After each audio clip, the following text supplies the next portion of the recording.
Hey, what's going on, everybody? You're watching All the Way Up Crypto. I'm your host, Aaron. Thanks for tuning in. Thanks for sharing. Thanks for liking. Thanks for commenting. You guys are why I do this. So, if you guys have Cardano, you can start staking on the Shelly Testnet if you were part of that group that held Cardano in the Dallas or Yoroi mainnet wallets. Okay, I believe Yoroi's wallet is ready. The Dallas actually came out, I believe it was, what's today, Wednesday? Was it Monday night? Or Sunday night? Or Saturday? Maybe it was Monday night. My days are all mixed up. I was miserable on Monday, miserable yesterday. That's why you didn't have any videos from me. So I want to give a huge shout out to the developers for the Dallas because I think the staking or how to stake with the Testnet, Shelly Testnet, the Dallas, I felt like the experience was very easy and self-explanatory all the way through, up until maybe choosing which stake pool to delegate to. I think maybe an explanation as to what you're doing with the stake pool, what the different return on investment, the epoch cost, etc., all the metrics that are there. Maybe give a little bit of an explanation for the average everyday user so they understand which stake pool they should stake their Cardano with.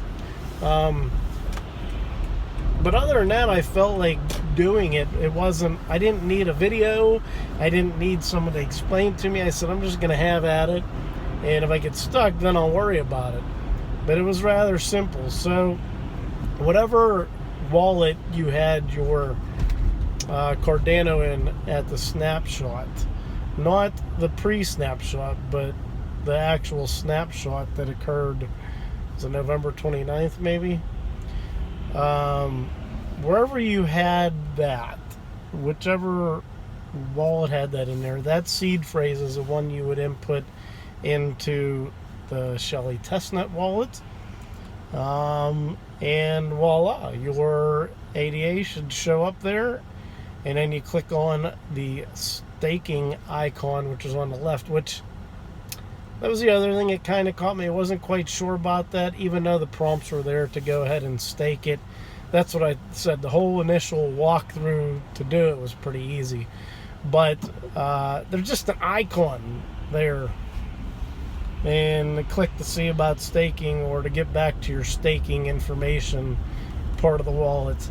I'd maybe brush that up if it were me, so it was a little more obvious. But other than that, guys, it's pretty easy. And I don't know if my wallet is fully synced yet. I didn't get a chance to check it today. I know it stopped at 40%. Checked it yesterday. It was at 60%. So I'm sure with everyone jumping on, nodes hopping on, hopping off, wallets hopping on, I'm sure there might have been drops in syncing it, possibly.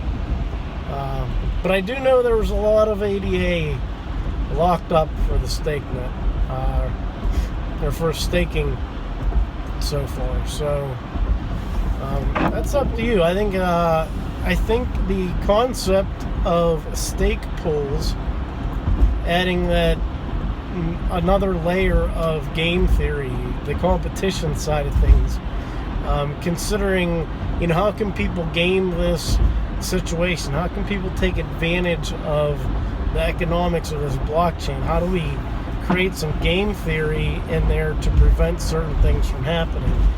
I think Cardano is on to a nice, different edition, unique idea as far as staking is concerned. I'm 50-50 on delegated proof of stake. Even though this is delegated staking, you're not delegating it to a delegate per se. You're delegating it to a stake pool, and anybody can create a stake pool. And the more people you have part of your stake pool, more likely you are to win the next block. But there is a maximum amount that you max out on, and then you're less likely to have returns. The higher number of people. There's still a lot of cool metrics that they tied into it. And when I get all those metrics, I'll dive into it and give you a list of why I think it's cool. So that's my little review on the Cardano Shelley staking testnet. Like I said, I didn't check for sure if the Yoroi wallet was ready. I would think it is, because the night that the Dallas went out, Yoroi said they were hopefully within 19 hours of releasing their wallet. They had some things they had to tidy up before they unleashed it. So if you're a fan of Yoroi, use that one. If you like the Dallas, use that one. I think they're both good. I do know certain people sometimes have issues with certain full node wallets. Could be a number of reasons that are outside the realm of just the blockchain. It could be the hops that the information coming from the nodes are going to get to your computer. So, what else? Oh, I read a couple posts and articles. Chain Analysis has talked about the Plus Token Ponzi scheme has been selling their Bitcoin on the Huobi exchange. Well, they're selling it on the over-the-counter part of Huobi. So it has no real effect on the price on the exchanges, unless those people are taking it and selling it on the exchange, or they're selling it on other exchanges. If it's being sold over the counter through Huobi, my guess is that some of these people that buy over the counter, they usually have a lot of money. They're not just buying a little bit, they're buying a lot. And they probably understand the long-term price of where Bitcoin's going. I think there's an overwhelming feeling or consensus, so to speak, that somewhere around the halving, either a little bit before or a little bit after it, that we should be flipping over to a bull market due to the simple concept of supply and demand. Scarcity sets in. Instead of 12.5 Bitcoin per block, you're down to 6.25.